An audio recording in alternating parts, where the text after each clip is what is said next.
İşğaldan azad olunan ərazilərdə su ehtiyatlarının bərpası istiqamətində işlər davam etdirilir. Əhalinin həm içməli, həm də suvarma suyu ilə təminatı məqsədi ilə iri layihələr həyata keçirilir. Ətraflı məlumatı Dövlət Su Ehtiyatları Agentliyinin mediatoru çərçivəsində əməkdaşımız Elnur Tofiq çatdırıb.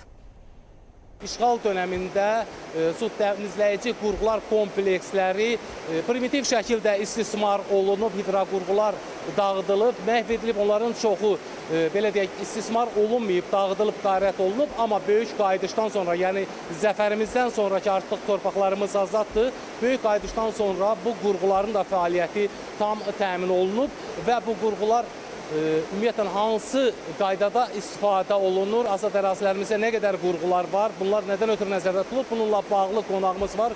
Dövlət Su Ehtiyatları Agentliyinin rəsmisi İlham Quliyev yanımızdadır. İlham, mənim vaxtınız xeyirli olsun. Hazırda biz Xankəndi şəhər bir sayılı su təmizləmə qurğular kompleksindəyik.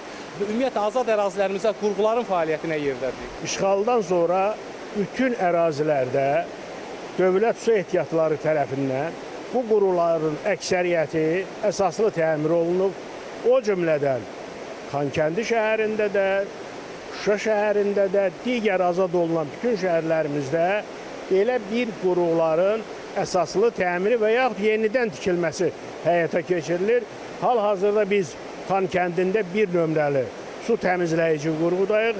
Özünüz görürsünüz ki, bu sular burada təmizlənir, laborator analizdən keçir. Ambarlara yığılaraq oradan isə şəbəkələrə verilməsi təmin olunur.